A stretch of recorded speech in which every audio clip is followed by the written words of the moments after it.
for example, I've seen you on TV a lot in the last couple of years. I know everything you know or that you tell us about the Russian situation. I don't have a clue what you think about healthcare. I've never heard it. Yeah. I don't know whether you're for Medicare for all or improve Obamacare or get a chicken. I don't know what. Yeah. Yeah. Well, how do we help you get this done? Not how do we put more obstacles in the way? I haven't forgotten about your roof. All of that is important to keeping. And my pot store. And what? And the pot store, the Woods that I own with Woody Harrelson. It's just the biggest problem we had was the government of California. Bill Maher and Adam Schiff crossing paths. Yeah. That's never a calm conversation. These two don't just disagree, they clash. Schiff stands firm on progressive ground, while Maher has built a reputation tearing those ideas apart without hesitation. So when they end up face to face, you can already feel it coming. Tension in the air, sharp exchanges, and moments that get real uncomfortable real fast. Hit subscribe, get comfortable, and let's dive straight into this heated face-off. The president had the constitutional authority to direct the use of military force because he could reasonably determine that such use of force was in the national interest. That's too vague for you? Totally vague. Okay, because that's from Obama. Maher didn't just question Schiff. He outplayed him. He reads a statement about Libya and casually asks, "Too unclear." Schiff immediately agrees. Sounds normal, right? Not quite. That statement wasn't from Trump like Schiff assumed. It was from Obama. The second Maher reveals it, everything changes. You can literally see the moment hit. That pause, that realization. Suddenly, the inconsistency is impossible to ignore. And trust me, it only gets more intense from here. Of California due to tax incentives in other states. What might the future look for Los Angeles? Is there a risk of it becoming the next Detroit? I don't agree with the diagnosis of why the film industry is leaving. They're leaving because they're getting richer incentives in other states and in other countries. And we haven't kept pace with that. So if you want to film in the United Kingdom, you're going to get a tremendous tax break, and our motion picture industry has left the country. If you want to film in New York or Georgia, there are generous tax incentives. If we want to keep the industry here, we're going to have to compete with tax incentives. California has... Let's be real. Hollywood isn't packing up for no reason. It's not about adventure, it's about survival. The cost of filming in California has gone through the roof. And everyone in the industry knows it. Sure, places like Georgia and the UK offer perks, but the bigger issue is simple. California has become insanely expensive. So expensive, in fact, that shooting overseas can actually be cheaper. That says everything.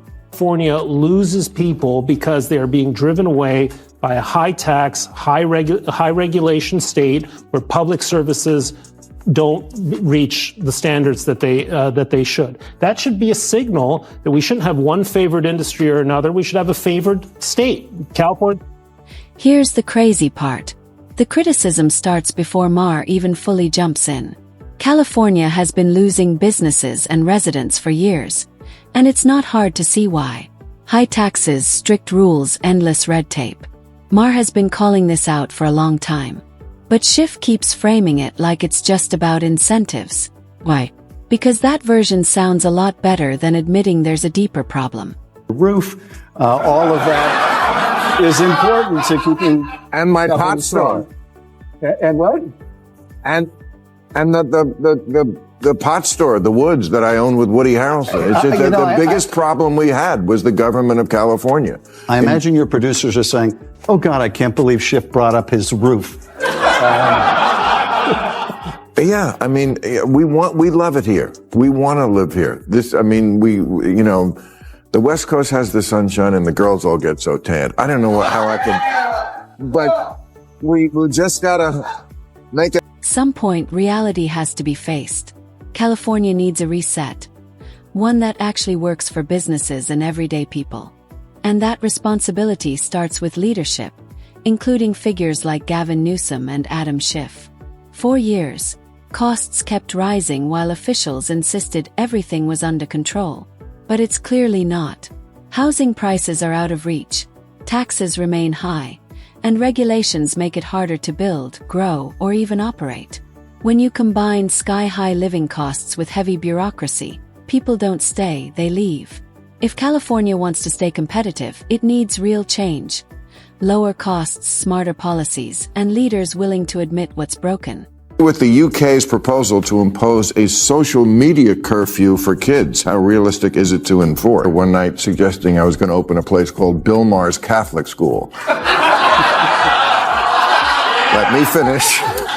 Because Catholic schools are popular now, even with people who aren't Catholic. It's the last place you can send your kid to get an old school education. And they just tell the kids, forget about the Jesus stuff. Just, to them, that's okay indoctrination, as opposed to some of the other indoctrination that goes on. And also, the Catholics don't put up with bullshit. They take your phone.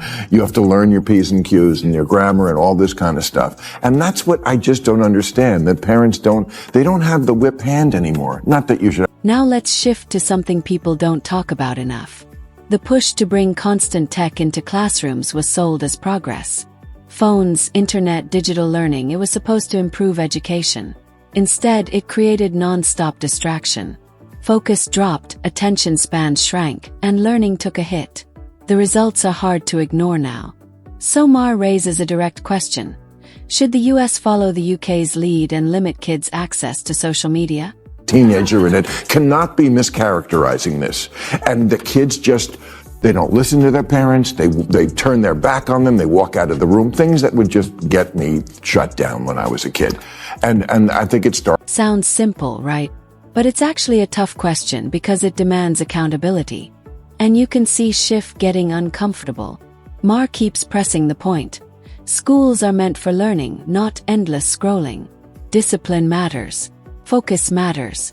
And right now, the system looks completely out of balance. Why Joe Biden is going to beat Donald Trump is because at the end of the day, America is going to want a president who is a decent human being, who doesn't shit on other people, who has some interest in the American people, some interest in something. Keep in mind, this all happened before the election.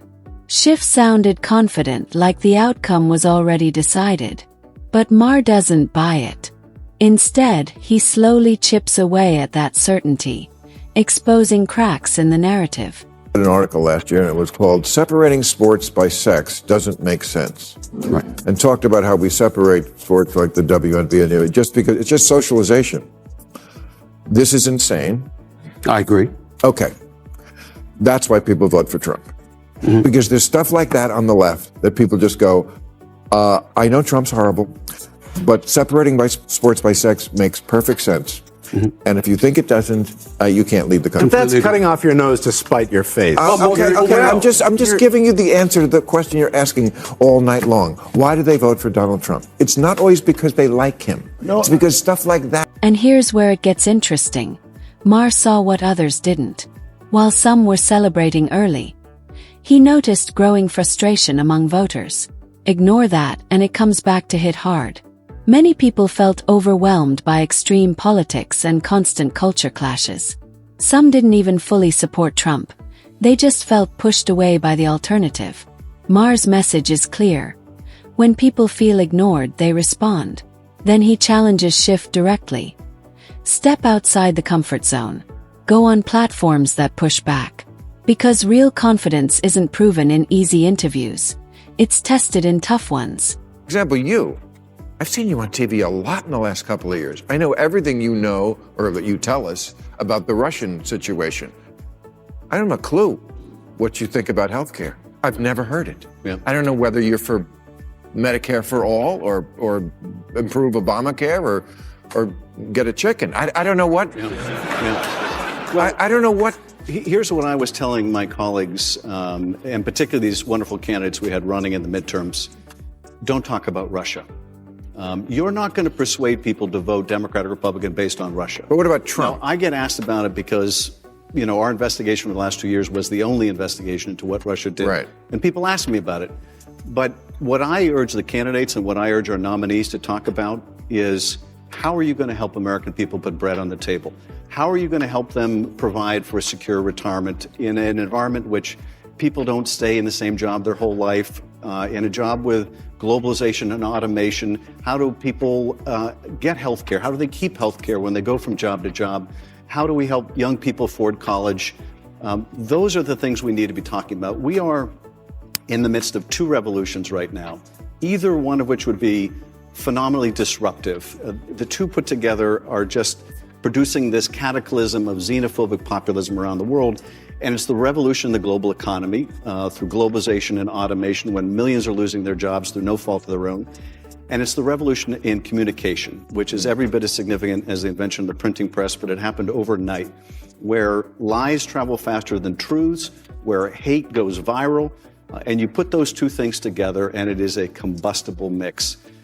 And addressing those challenges, talking about how in this environment we're going to put people to work, we're going to deal with this yawning gap between rich and poor. We're going to make sure that whether you have one job in the morning and you drive an Uber at night, that you have health care at the end of the day and a retirement at the end of your career. That's, I think, what we need to be talking about. And I'll let you go, but I see you going on Fox News. Well, I had some good encouragement from someone very close Everybody's to you. going on Fox News. But instead of answering head-on, Schiff does what politicians often do.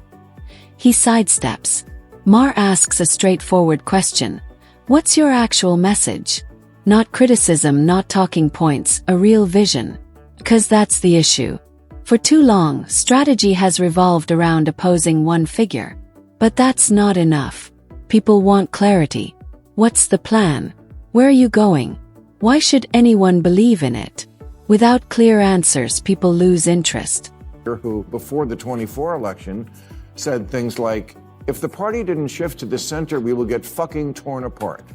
And we need to never use the word socialist or socialism ever again. At least the party has a clear choice here, very clear. One wing is saying don't ever use the word socialist again, and one is saying, I am a democratic Then Maher turns to another sensitive topic, the growing embrace of socialist labels. His concern isn't random, it's strategic. Why lean into something that clearly makes moderate voters uneasy? History shows that certain labels trigger strong reactions. Independent voters hear it and hesitate. Swing voters hear it and step back. Maher isn't attacking every idea. He's questioning the approach. If a label creates resistance, why double down on it? well, it turns out we don't really have to flip a coin. We have the evidence. In 2024, 13 Democrats won. In districts, Trump also won. All moderates. This isn't rocket science.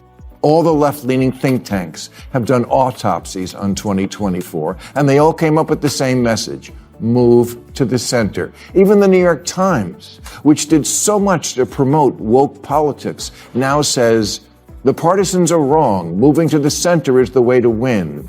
And Democrats should recognize the party moved too far left on social issues after Obama. By the end, Maher's message hits hard. Not as a joke, but as a warning.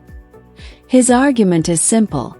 Too often, comfort replaces clarity.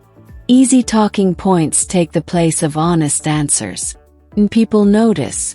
Whether it's inconsistencies, policy gaps, or messaging that sounds good on TV but falls apart in reality. The cracks show.